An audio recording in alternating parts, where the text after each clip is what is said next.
আজকে আমরা যে বিষয়টিকে নিয়ে আলোচনা করব সেটি হচ্ছে সেকেন্ড সেমিস্টারের অন্তর্গত কোর্স 1.2.8-এর একটি বিষয় সোশ্যাল ইস্যুস ইন এডুকেশনসের অন্তর্গত গ্লোবালাইজেশন বা বিশ্বায়ন। তো বিশ্বায়ন বলতে কি বোঝায় বা বিশ্বায়ন ব্যাপারটাই বা কী? বিশ্বায়ন হলো যে মূলত কোনো একটা দেশের মধ্যে, সেটা যে কোনো কিছুই হতে পারে, তার সম্পদ, তার চিন্তাভাবনা, তার যুক্তি, তার বিচার বিবেচনা, যে কোনো বিষয়ই হোক, সেটা একটা নির্দিষ্ট স্থানের মধ্যে তাকে সীমাবদ্ধ না রেখে সমগ্র বিশ্বের পরিপ্রেক্ষিতে তাকে পর্যবেক্ষণ করা। তো এটাকেই মূলত বলা হয়েছে কিন্তু বিশ্বায়ন। কারণ বিশ্বায়ন বলতে গেলে বিশ্বের উৎপাদন, মতামত, চিন্তাভাবনা, সাংস্কৃতিক সমগ্র বিষয়গুলো কিন্তু পারস্পরিক বিনিময়ের মাধ্যমে একটা আন্তর্জাতিক সমন্বয় সাধনের প্রক্রিয়া করানো হয়। সুতরাং বিশ্বায়ন বলতে বোঝানো হচ্ছে এটি একটি আন্তর্জাতিক স্তরের বিনিময় প্রক্রিয়া। আর বিনিময় বলতে মূলত শ্রমের বিনিময়, ভোগ্য পণ্যের বিনিময়, কৃষিজ দ্রব্য সামগ্রী, বৌদ্ধিক সামগ্রী সব কিছুর বিনিময়কেই কিন্তু বোঝানো হয়েছে। সুতরাং এই সম্পদসমূহের জগৎজোড়া যে অবাধ প্রবাহ, সেক্ষেত্রে মূলত কয়েকটি লক্ষ্য বা উদ্দেশ্য রয়েছে। বলা হয়েছে যে সমগ্র দেশব্যাপী একই প্রকার শিল্পনীতি, একই প্রকার শ্রম এবং সমস্ত সম্পদের ওপর নিয়ন্ত্রণবিহীন একটি বাণিজ্য এবং একই প্রকার পরিবেশ নীতি। তো এই সমস্ত প্রকার উদ্দেশ্যগুলোকে পূরণ করতে হলে যে সমস্ত বিষয়গুলো সম্পন্ন করতে হবে বা উপাদানগুলোর প্রয়োজন, তার মধ্যে প্রথমতই বলতে পারি কৃষিপণ্য এবং অন্যান্য দ্রব্য সামগ্রীর ওপর দরিদ্র জনসাধারণের জন্য যে ভর্তুকি ব্যবস্থার কথা বলা হয়েছিল, সেই ভর্তুকি মূলত তুলে দিতে হবে। দ্বিতীয়ত বলতে পারি যে সরকার তার সমস্ত যে কল্যাণমূলক কাজ, বিশেষত সেক্ষেত্রে আমরা স্বাস্থ্য পরিষেবা মানে শিক্ষা এবং স্বাস্থ্যের ক্ষেত্রেই ধরি, সেই ধরনের সমাজ কল্যাণমূলক কাজের ক্ষেত্রে বা কাজগুলিকে তারা বেসরকারি হাত থেকে কিন্তু সরকারের হাত থেকে মূলত সেক্ষেত্রে বেসরকারি হাতে ছেড়ে দেবেন। অর্থাৎ সেই সমস্ত সংস্থাগুলো সবটাই কিন্তু বেসরকারি হয়ে যাবে, যে নীতিটাকে বলা হয়েছে বেসরকারীকরণ বা প্রাইভেটাইজেশন।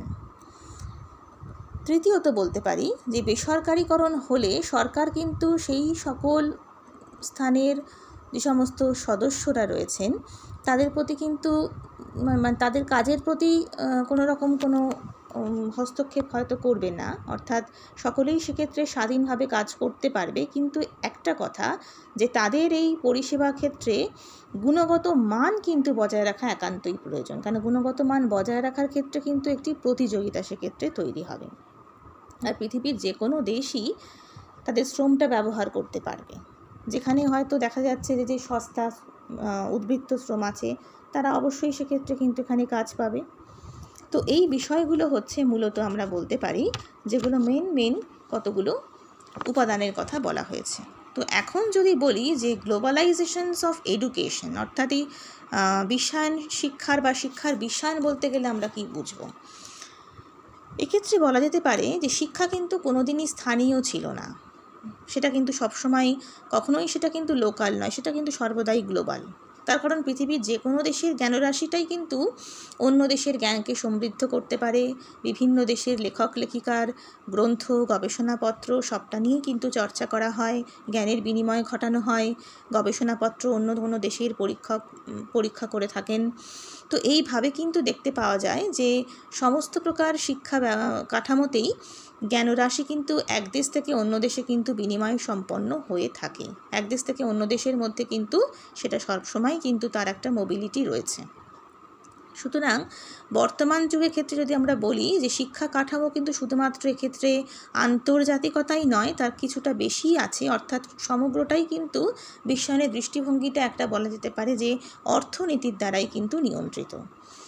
তো শিক্ষা কাঠামোতে বা বিশ্বায়িত শিক্ষার ক্ষেত্রে যে সমস্ত বৈশিষ্ট্যগুলোর প্রধান যে কন্ট্রোলিং অ্যাক্টিভিটিসগুলো আছে বা নিয়ন্ত্রক শক্তিগুলো আছে, তার মধ্যে কিন্তু দেখা যাচ্ছে যে কতগুলো গুরুত্বপূর্ণ বৈশিষ্ট্য রয়েছে। তার মধ্যে প্রথমতই বলতে পারি কিন্তু আমরা সেলফ লার্নিংয়ের কথা, যে বিশ্বায়িত শিক্ষায় শিক্ষার্থীদেরকে এমনভাবেই দক্ষ করে তুলতে হবে যাতে তারা সেলফ লার্নিং করতে পারে, অর্থাৎ বিভিন্ন স্থান থেকে তথ্য সংগ্রহ করে নিজেরা কিন্তু জ্ঞানভাণ্ডার বা জ্ঞানের সংগঠন কিন্তু গড়ে তুলতে পারে, যেন তথ্যটাকে সমৃদ্ধ করতে পারে। দ্বিতীয়ত বলতে পারি কিন্তু আমরা টিম লার্নিংয়ের কথা।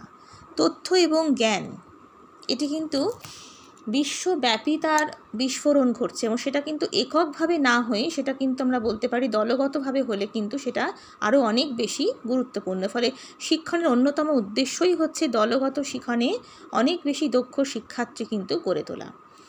এছাড়া হয়েছে লিঙ্কেজ, যেটাকে আমরা বলি লিঙ্কেজ অর্থাৎ সংযোগ। শিক্ষার উদ্দেশ্যে কিন্তু দেশ বিদেশ সহ সমস্ত সহশিক্ষকদের মধ্যেই একটা পারস্পরিক সংযোগ রক্ষা করা হচ্ছে, একটা অত্যাবশ্যকীয় প্রক্রিয়ার মধ্যে পড়ে। এছাড়া বলতে পারি গুণগত মান বজায় রাখা, কারণ সমস্ত প্রকার কিন্তু প্রতিষ্ঠানগত বা ব্যক্তিগত গুণগত মান কিন্তু সম্পর্কে সচেতনতা থাকা একান্তই গুরুত্বপূর্ণ। তা না হলে প্রতিযোগিতা কিন্তু, এই যে আগেই বললাম, একটা প্রতিযোগিতা গঠিত হচ্ছে, যে প্রতিযোগিতা কিন্তু টিকে থাকা যাবে না। তাহলে বিদ্যালয়ে যে শিক্ষা কাঠামো তার উপর কিন্তু বিশ্বায়নের গুরুত্বপূর্ণ প্রভাব রয়েছে। তার মধ্যে প্রথমটাই বলি আমরা বেসরকারিকরণের কথা, যে বিদ্যালয় শিক্ষা কিন্তু প্রথম থেকেই প্রাথমিক শিক্ষা বলো বা মাধ্যমিক শিক্ষা বলি সবটাই কিন্তু সরকারের অন্যতম দায়িত্ব হিসেবে স্বীকৃত ছিল, এবং এটা কল্যাণমূলক বা সেবামূলক কাজের আওতায় কিন্তু সেটা পড়ে। কিন্তু এক্ষেত্রে বলা হয়েছিল বিশ্বায়নের ক্ষেত্রে কিন্তু এটা শুধুমাত্র কিন্তু এটাকে একটা পরিষেবামূলক বললে কিন্তু হবে না।